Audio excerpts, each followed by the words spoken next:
How you doing? Can you hear me? I can. I did it. I'm so proud of you. I'm so proud of me too. I have never done a live anything before, ever. Hey. Well, look at you. Hi, Carrie. Oh, Carrie, I can't believe we live in the same place and have never met in person. Right? Oh, there's Argon. Amy and whatever is here. Oh my gosh, people actually wanted to join this. Of course I'm here. What do you mean? You're so right.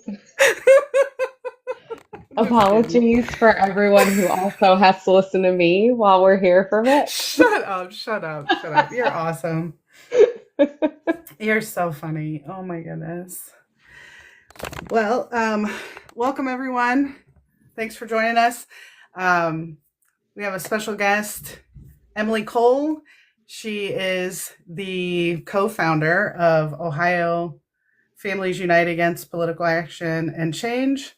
And she runs, you can't see it, but the Ohio Police Reform Policy Table.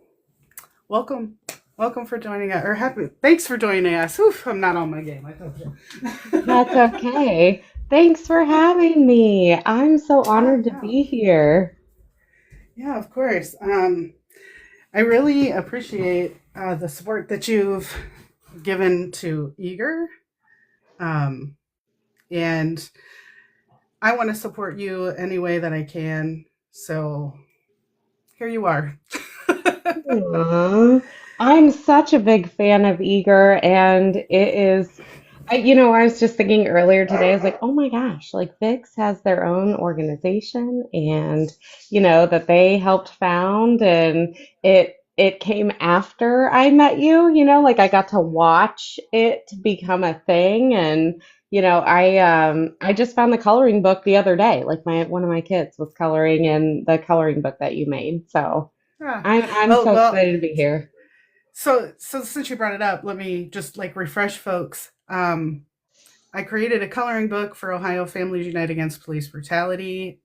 It was intended to be like something they could just give out at events.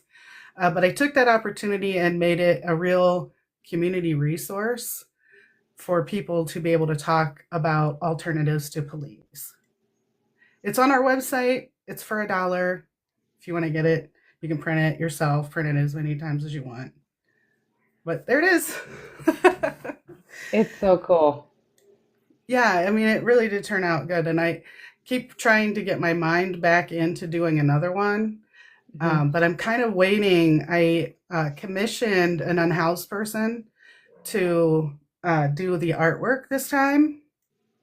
And Cool. so they've had other things, they had a list of art projects they were working on, and hopefully they'll get to us here soon. That is I, exciting. yeah, I trust that they would, and they are an indigenous person too. So, Love it. yep, and they've had a lot of work here lately, which I'm really excited about. Yeah, that's so cool. So, let's talk about the policy table. Um, you wear kind of three public hats, really. You're Hmm. a local legislator with the Hilliard City Council. Hmm. You're a founder, co founder of a statewide um, organization. Actually, two, right? Like, I are I you did Ohio Families I did too? not help found Ohio Families, the C3 arm, Ohio Families United Against Police Brutality. That was all Sabrina Jordan and another mother who started that with her. So I help on our C3 arm, the nonprofit side. And then I co founded with Sabrina OFU PAC, which stands for Ohio Families Unite for Political Action and Change. And we're really about building power for people who are directly impacted by the criminal legal system here in Ohio. So, we and I in particular are firm believers that the people who are have the most pain are closest to the solutions for the Facts. problems. So, Absolutely. yeah, OFU PAC is all about building people power. And it is the honor of my life to get to work for it and help build it. When we were first starting it, I told Sabrina, like, my vision was to try and, like, basically build the sports car. And I could drive it through the first couple of windows, but, it should really be the families in the driver's seat. Um, And you've really kept up with that promise by empowering families. I've watched you put people in places that a lot of other people would have just taken the opportunity themselves. And I admire you for the work that you do, for the care that you take with these families, and how much you really empower them to take control of what they'd like to see happen. So I just want to kind of give you props for that because it's a lot of work that you do. And you're really taking the time and care that's necessary to do the job that you're doing. Anyway, I Aw, won't embarrass you too much. I don't I take love you. You know compliments that. well. I know you don't, but you deserve the compliments. Thank you. Um, can you tell me what the policy table is and what Yeah. your role is? Yeah, the policy table is my dream. So It's dope. when we started OFU PAC, Sabrina and I were like, okay. Part of why we did it is because we were both part of a campaign to end qualified immunity in Ohio, and that campaign is still ongoing. It's in a much different form than when we were there. And for various reasons, she and I are not part of it, but we really clicked. And so I was telling her, I was like, you all have the nonprofit, the C3, so you can hold people in their tragedy, right? Like you are the only ones who will ever actually know what that's like. And families need a place where they can go that's actually safe and not just people claiming it's a safe space and then profiting off of everyone's trauma. So Facts. like the C3 was together, but like the limits of C3s are you can't really do political activity. So that means you cannot endorse candidates. You cannot work on political campaigns at all as the organization. And you have a very, very limited amount of lobbying that is tied to your budget. And what we all know, right, is that like black and brown led nonprofits, their budgets are a fraction of conservative white nonprofits. And so I was telling her, I was like, you need to build political power. Like, you need to build the political juice to force people to pay attention to what families are saying. And she said the same thing. And she was like, we need to be in the rooms that aren't on TV, the rooms that you don't read about in the news, where the actual policies are being drafted and made. And so I was like, you all should start a C4. You need a 501(c)(4) because what you can do with that, it's still a nonprofit, but you can do unlimited lobbying. So that means you can directly ask for policies. You can try and urge legislators and lawmakers to vote certain ways. And then you can also it has to be less than half, so up to 49% of your budget you can do on paid political work. So you can endorse candidates and go knock doors for them or send a mailer or put out a voter guide that says, hey, we think if you believe in accountable public safety, you should vote for these four candidates, depending on where you live. And so we did all the paperwork and we started it, and we were like, man, one day we might actually build enough of a platform where people listen when families raise their hands to speak. And the right people listen, right? Like the people with power. And so we just kind of kept going and going and going, and now here we are. We have a policy table that we started in 2023 because we spent all of our first year in 2022 just relationship building with impacted families, with other advocacy and grassroots groups around Ohio working on progressive issues. We also met people who aren't working on those things because relationship building is not just tied to a political party. There is no political party that actually represents all of us well. And so, yeah, we just continued to kind of be foot to the gas. And then we thought we want our own space, our own Zoom that we go to once or twice a month that's actually talking about our issues. Like we kept getting invited to these like coalition meetings, and it would be groups working on important things, things like voting rights access, and things like how do we talk about equity in Ohio, and how do we talk about LGBTQ rights and like all harm reduction, all really important things, but nothing that was about police accountability that actually centered people directly impacted. Like nothing. There's not a single space that, and there's still not, other than ours, that I know about that actually centers the people with the lived experience in the decision making.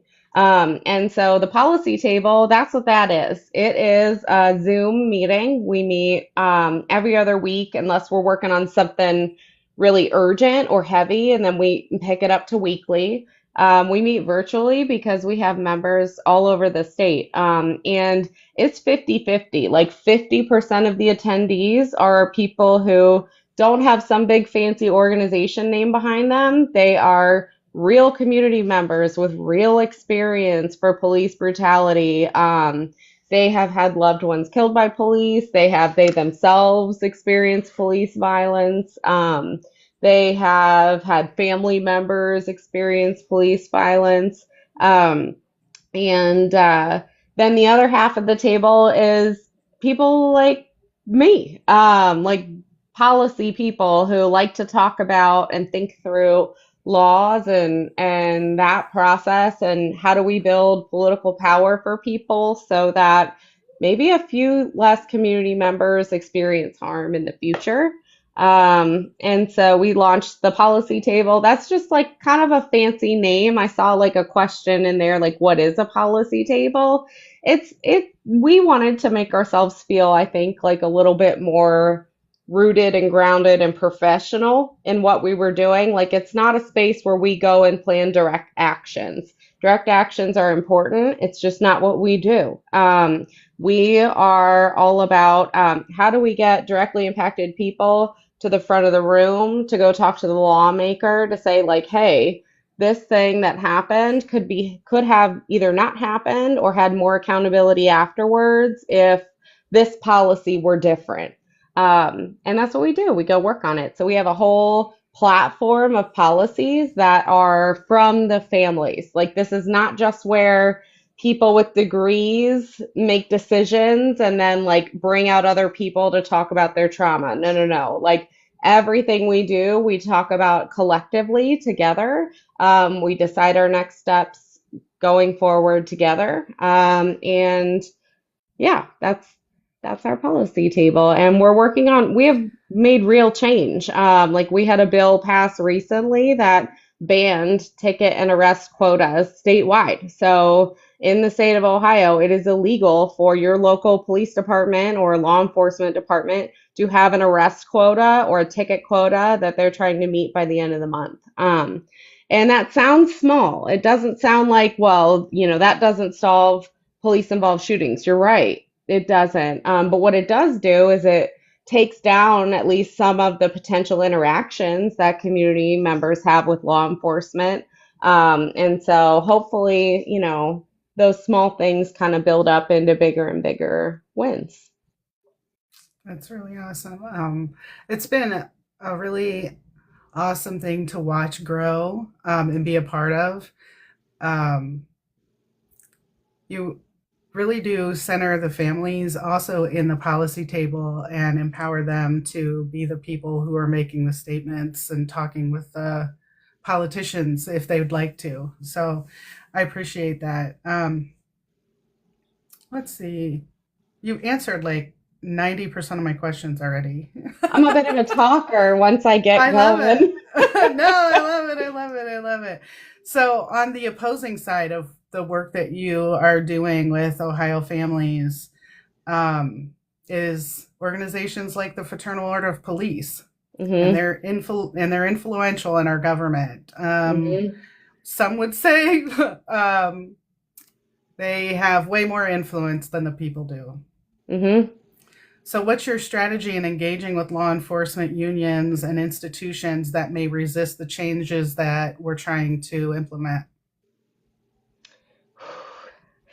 You know, it's an evolving target, and I think it depends on the specific, very specific circumstance. It would be easy to say, we're never working with law enforcement on police reform. It would be very easy to say that and very valid. I think there are families who feel that way, and that's 1,000% their right. And I think that it's a situation by situation basis for us as a group. For the most part, I would say we do not work aligned ever.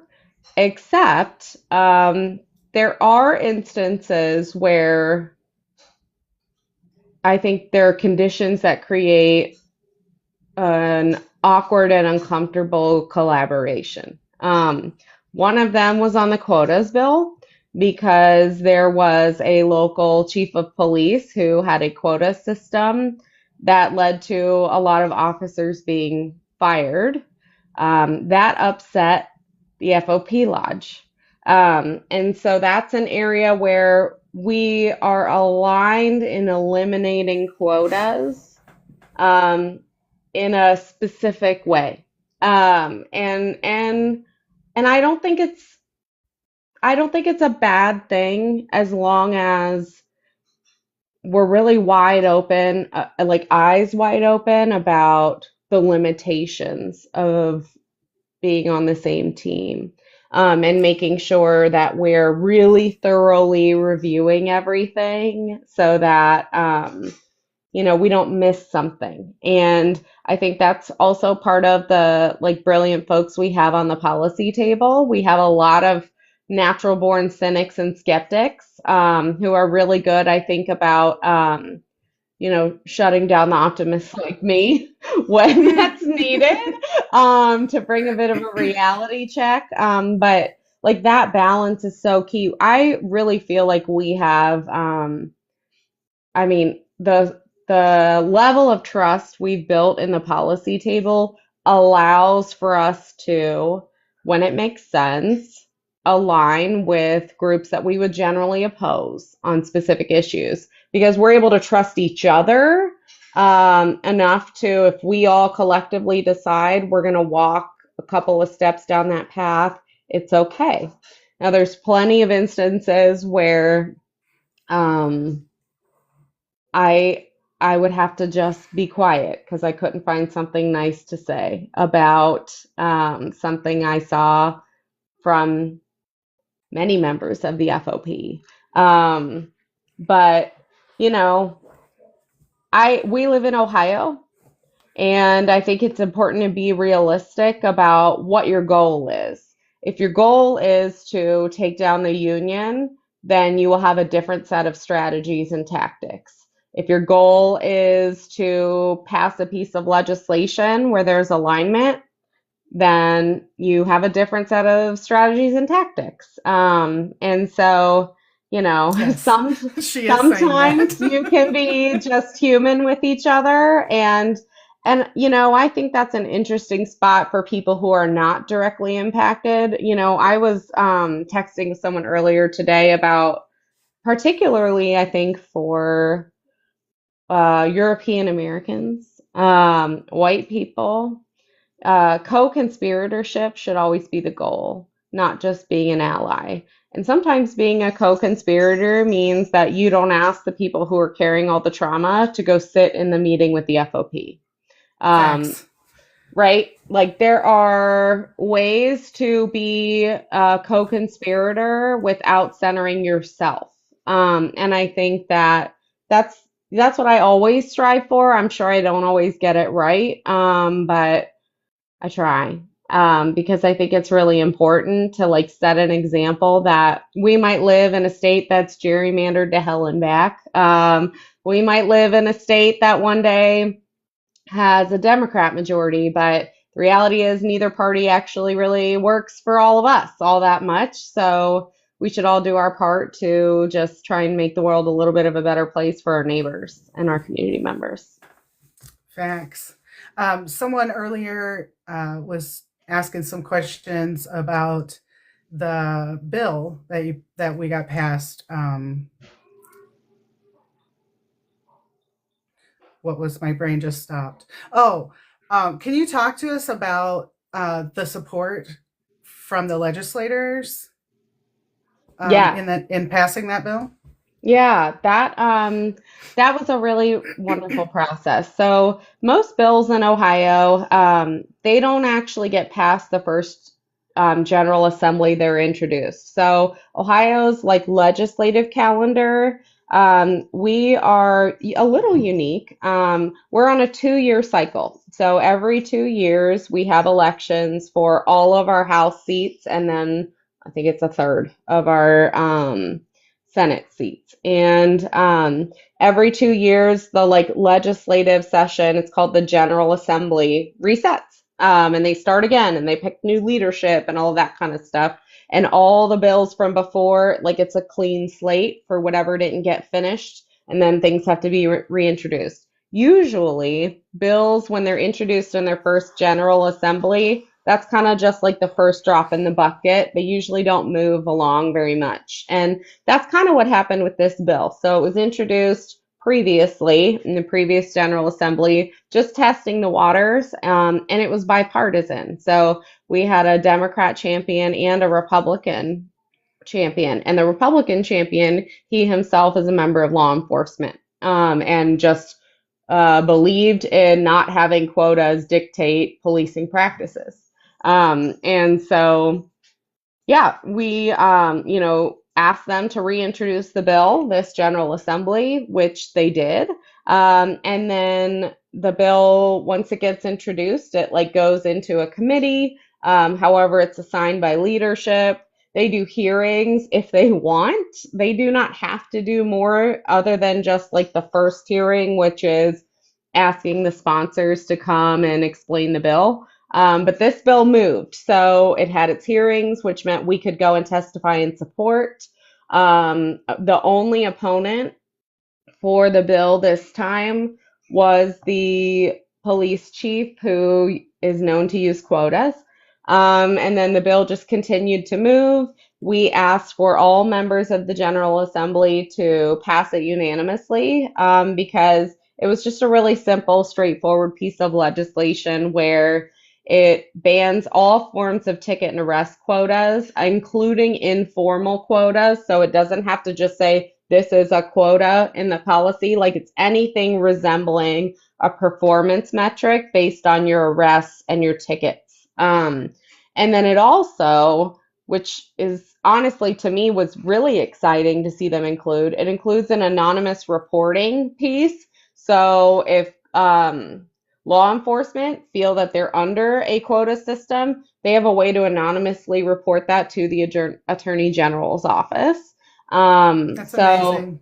it is, right? It's not just a, hey, you shouldn't do it. It includes that like carrot, right? Like the teeth in that, like, hey, we're serious about this. Like the General Assembly expects prosecution should quotas be occurring.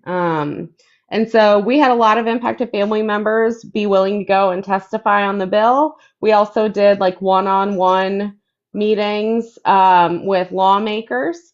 and just urged I'll never support. forget the dude that couldn't figure out Zoom or whatever, and he was Yes, holding up pieces of paper. I talk about that VIX all the time.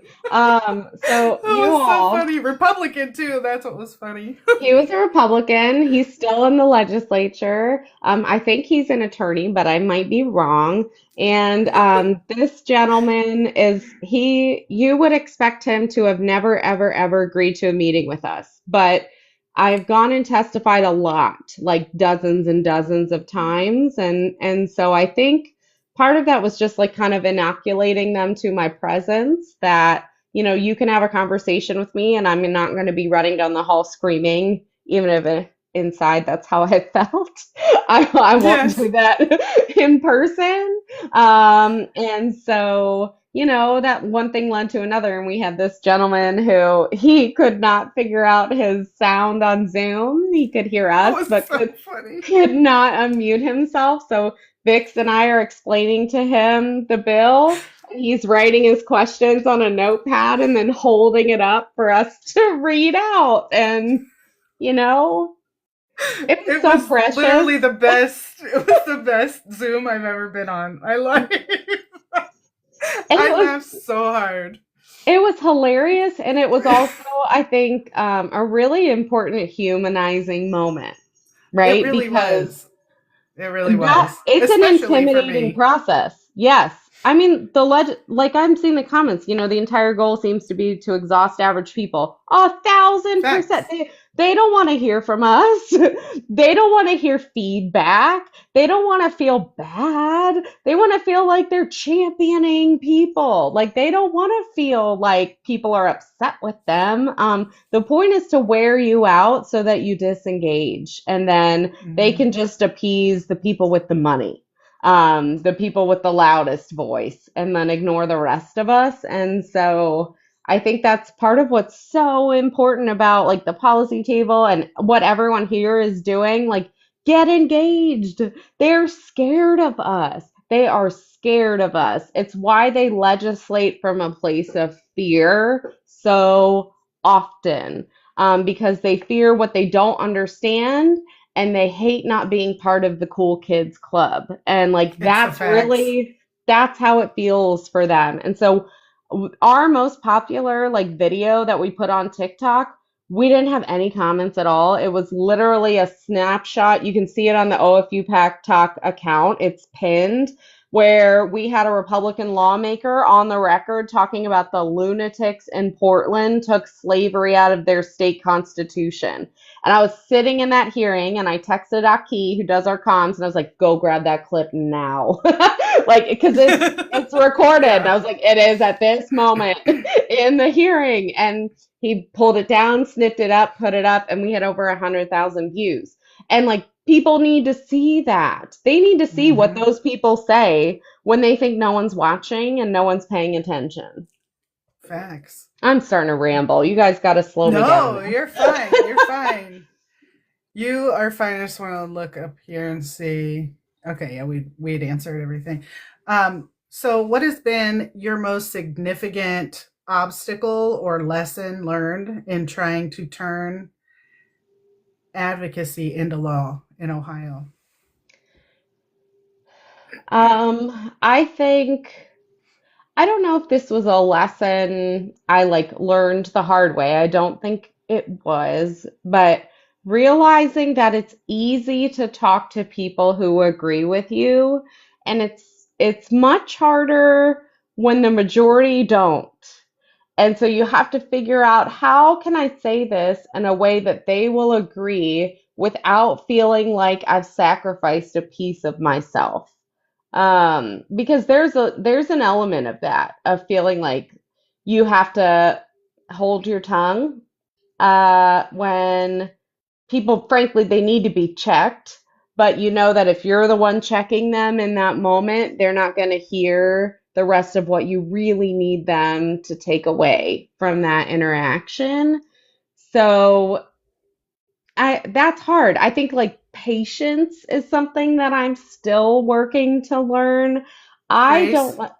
grace grace for candidly for myself. like I put a lot of pressure on myself to deliver because I don't take it lightly that people who have buried their children and their brothers and their fathers um, allow me to walk with them on their path to power. And I don't ever want them to feel like I've let them down or that I didn't go the distance on at least trying. And, I think sometimes, like, I've called you when I've needed to talk about how, hey, like, this isn't moving fast enough. We're not at the end yet. I haven't given them enough of a win. And you've had to say, like, the journey is a win, right? Like, slow down and like feel the fact that you have 10 people who just felt so empowered they went and spoke on their own, right? Like At those the state things. house, no less. Not just at city council or, Yeah, you know what I mean? Like literally at the state house in front of our state legislators. yeah. You have empowered families of victims to do that. It's I, amazing.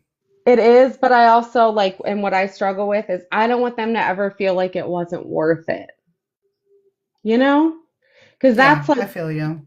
people giving a lot of their pain and like allowing other people who they know don't respect them to still bear witness. And I think that's the biggest needle we've moved though so far. Like we've we had a Republican lawmaker who is a member of law enforcement come to our 022 Day event and stand in the back of the room for over an hour listening to people tell their stories about their loved ones. We had a second lawmaker who's a Democrat law enforcement officer stand for over an hour, leave for a hearing, and come back for another 30 minutes to hear more families tell their stories and the truth of what happened to their loved one and how that makes them feel, and what policies need to see changed. And I think, I don't maybe give us all enough credit. Like, that's a win on its own. It's not a bill, but it's somebody who makes laws who now thinks a little bit differently and sees people in a little bit more of a human way. And, you can't Seeds measure planted. that, but yeah, seeds planted that Seeds you just planted. hope they grow. Facts. Um, so, how would you measure success outside of the actual political, like policy side? I think it's probably what we were just talking about, right? I think success is people feeling like they did something and that it mattered. And, I mean, I basically stood there and 022, for those who don't know, it's the October 22nd is the National Day of Protest against police brutality. And our group is not like a protest type group. Like they tend to be a little bit more rooted in policy change as like the theory of change for building safer communities. I don't want to say that it's more serious because I don't think that's the right way to characterize it, but I would say it's just a little bit more of a focused and quiet, like more steady approach to change. And so we hosted inside the State House this year. We reserved a room, and we had a podium and we held a press conference. And we invited media, some of whom came, and we invited lawmakers. We had 7 come. You know how many we've There come were in our so many previous. people in that room. No, it was a pack. We need a bigger room for next year. And like For I booked sure. a smaller one because I aim small, miss small. And I did not want to have this massive room and then have families show up and be like, thanks, Emily, like you brought all of 10 people. But it was way we had like 70 people packed into that Yeah, room. it was a lot. It was packed, and we had lawmakers actually listen and take notes. rights and, like that, like seeing people be able to tell their story and it impact someone and seeing them own their power, right? Like, I don't even want to call it building power. I think it's impacted families really owning their space in the movement too. If we talk about like hardships, not from a policy perspective, but I think the hardest lesson I've learned in advocacy is that there are a lot of people who are in advocacy for themselves. It is an ego thing for them, and Facts. they picked police brutality because there's so much harm and trauma, and it just feeds them, and that is sick. Um, It is. and I I'm not like that. And it took me a long time to see it because, I've done all my like anti-bias, anti-racism. I did the white girl right fragility workbook. Like I've done all of that kind of stuff. And so I always assume good intent, right? Like I assume everyone's bringing the same energy I am into a space where we might say the wrong thing or make a few wrong, we're going to get it wrong, but it's with like a good heart. And so you educate, you don't like shut down and you, right, like lean into those things. And the reality is there are some grifters who prey upon this space because they want the clout that comes with someone's greatest trauma. And that is disgusting. Facts. And I didn't get that. I made that mistake more than once where I said, well, this person, I would go and I would be like, this person, no, they're bringing all this enthusiasm and they want to help with our event and, they're going to help put our stuff out. And Sabrina and I see Tanya's on here, Tanya, and like some of the other families would be like, uh-huh, uh-huh. But Emily, like, no, it's not gonna go. But then, and they're like, and Sabrina, I think she always tell me, she's like, I don't like to see you get your hopes up because I don't like to see when you come back down. And that's happened more than once where Yeah. I've really depended on people and thought, no, they get it. Like they get that these women and these men too, because we have dads too, and brothers as part of the movement. Like, no, they know that those folks are living my worst nightmare as a parent.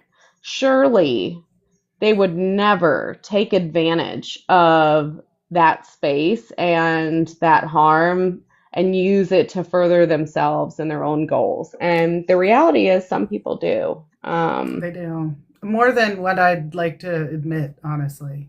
Right. It's awful. I've been a lot disappointed myself, as you know. Like we've been Yeah. disappointed together. Yeah. Yes. Yeah. So, what is your long-term vision for the relationship between OFU PAC and the policy table, and how do you sustain the work that you do? Yeah. So, the policy table is like a campaign, I guess. Like it's not a real entity in that it's got a website, it's got its own brand, it's a different set of programs, but it doesn't have like a place where you can go and donate to the policy table. So it's like housed within OFUPAC. So it's like the C4's project, basically. That is Gotcha. our Okay. campaign. And then we've got, the whole policy platform of I think there's 16 to 20 different policies on there. Like to me, that's the work of a lifetime. I mean, that's like, I would love to see us get it done in a decade. And the reality is we're looking at like 70 plus years for some of the goals on there. And that sucks, but my vision is that we build it and it can sustain itself. Like we build this space and we keep building wins and it continues onwards and onwards. Same for OFUPAC. So we accept donations. If you would like to donate time, money, and all that kind of stuff. We do seek out grants, but the policy table is not a grant funded project. Like that is just heart work from us. The times we've gotten grants, it's usually small amounts for like things like communications. We ran a billboard last year, which was awesome. Yes, it was. Oh, it was Really fantastic. The exciting. placement couldn't have been better. Yes, we did it right on the corner. So anyone in their legislative offices in one building, we were right out their window. And then as they left and walked across the street to go into the state house, they were still seeing us flash in the sidewalk. So yeah, that was excellent. It But satisfies my yeah, petty heart. yeah, you know, So tell us how we can get involved. oh yeah, so you can sign up for on the website, the ofupac.org, to just get email updates from us. So you'll get updates, and we're not big emailers. Like you won't get even a weekly email. I think I don't know, Hunter's on here. I mean, we email what, maybe a couple times a month, sometimes a little more, but usually a little less, honestly. And you can plug in that way. You can, on our website, there's also a contact us form. So if you fill that out and you're like, hey, I'd like to come to the policy table and help with research, you can do that. We do keep it like a closed space in that like someone's gonna have to vouch for you, like Two so vouches and like you're somebody gonna has to cross the River Jordan and then you can right, come. you're gonna be It is a screened. safe, that is like a safety space, like It for the is. families, really. It So is. I mean, because people share their worst traumas. they really And do. that has to be a space where that is comfortable for folks. So we've I won't even say we've asked, we have ordered people to leave and kicked them out if they have violated. Yeah. We have community norms. We're doing community agreements again next year. So in January, we're sending community agreements to anyone who wants to come and they have to sign and like abide by the rules, which, it's kind of Fight Club rules. Like what happens at the policy table stays here. You respect the space, and it is the family space first. Families are always welcome. Everyone else, you're welcome as long as you don't cause harm. And if you do, we will address it and it will be severe. Because, even I have learned the hard way on what happens when you allow people who are in your space just because they want to ride the coattails of your work. So, It's facts. yeah. So what's next? What's next for the policy table? Yeah. We are working on a new bill. So we have, which we have two bills that got introduced at 022. I have to share, it was the coolest thing. This is unheard of, y'all. So we hosted our event in the State House. And then we had State Representative Darnell Brewer from out of Cleveland, District 22, I believe. And at the end of the event, he surprised us and said, hey, I've got the bills that we've been working on. One is for mandatory substance use and alcohol screening after use of force. So if you're a state like employee, a bus driver, if you crash that bus, you will be screened for drugs and alcohol. If you are a law enforcement officer and you shoot someone, it depends on your department's policy. There's no state rule on whether or not you're screened for substances. And banned substances for law enforcement also include steroids, by the way. So there's no rules on whether or not you screen for that. And then some departments, if they do screen, some of them do within 2 hours of the incident, which is what we're asking for in our bill. Some do 7 days. You can have 7 days to go get screened for drugs and alcohol after a use of force incident. Some of them, they never screen them at all. And so we're working on a bill. It's been introduced. I can't think of the number now. It's House Bill, is it 500, 458 maybe? It's on our I don't remember Instagram. either. I don't It's remember either. after 7 o'clock, my brain starts shutting down. But it is on our Instagram, OFU Pack. And yeah, we want people to sign the letter. So we're doing a letter campaign where if you fill out the Action Network, which is linked somewhere, and we'll be emailing it out on our list too, but it's on our Facebook and all that.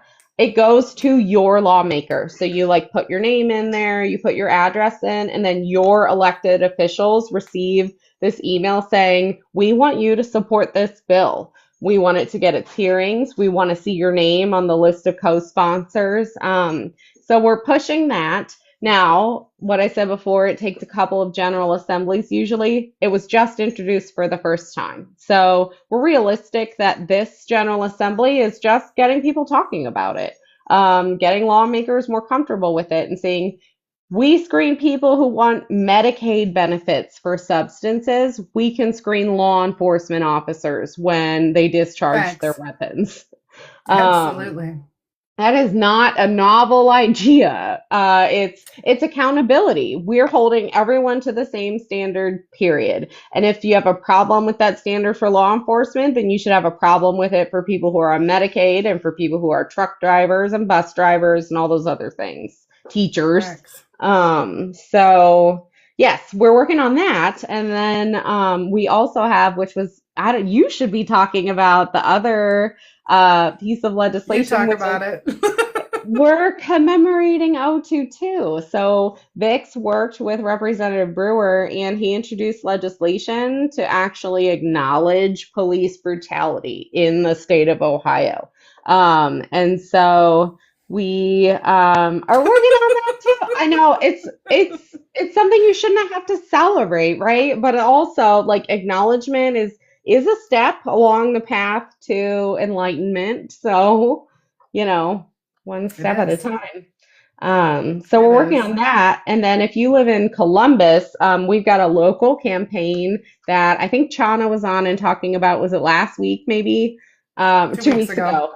Because, yeah. And so we're working to do a non-police mental health response program in the city of Columbus. So if you call 911 and you're having a behavioral health crisis, or you're calling for someone that you're with who's having a behavioral health crisis, once our ballot initiative program is implemented, then what happens next is they would actually get a non-police response. So it'd be like a clinician peer supporter who respond to them and help get them connected to whatever the care that they need is.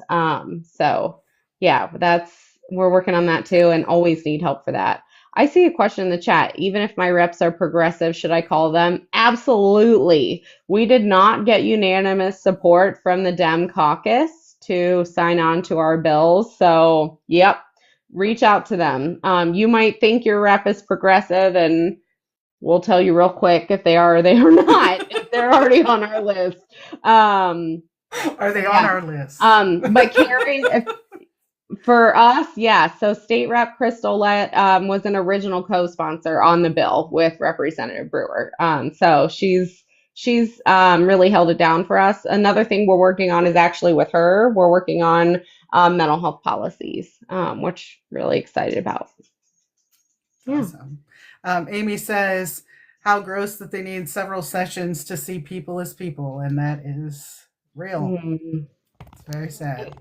it is real. It is. Um, yeah.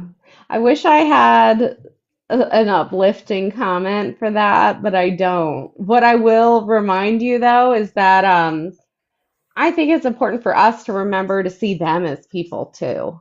They want Yeah. us to see them as these like illustrious figures of power who, pull all these levers but don't actually have to show up to constituent meetings or But they pick their nose in session. So, like, yeah, yeah, they do. They do those things.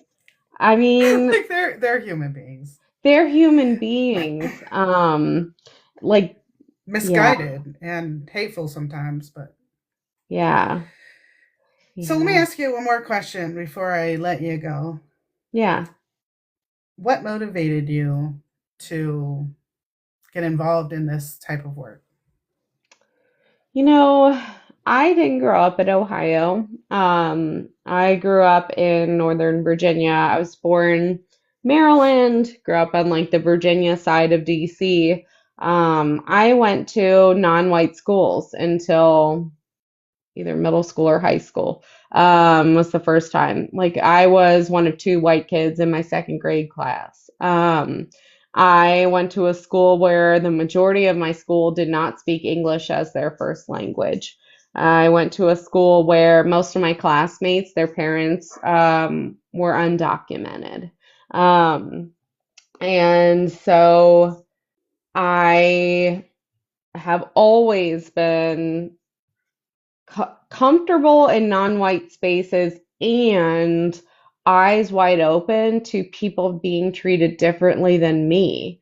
And the only difference I could really find between us was how we looked. I noticed it from teachers at times. I noticed it from coaches at times. Um, I noticed it, I was raised in the Methodist church, and you do this confirmation thing, and you basically like give a speech, right? Like when you're in church. And one of my friends' mom reminded me that mine in fifth grade was comparing like the three faces of God to MLK. Right? So like I've always kind of been more justice oriented and just thinking about how does that show up in faith, religion, in community, in safety. And so, I when I eventually like came to Ohio for grad school, I didn't leave, started a family. Um, and I was working on health equity work. So I was doing a lot of like exposing the inequities in our healthcare access, in particular, the treatment of people who have Medicaid for their insurance and people who are uninsured, and why are their health outcomes so much worse than people who have private insurance. Just working on through all of that. When COVID happened, I could not be like physically present anymore in community because I had a really sick infant.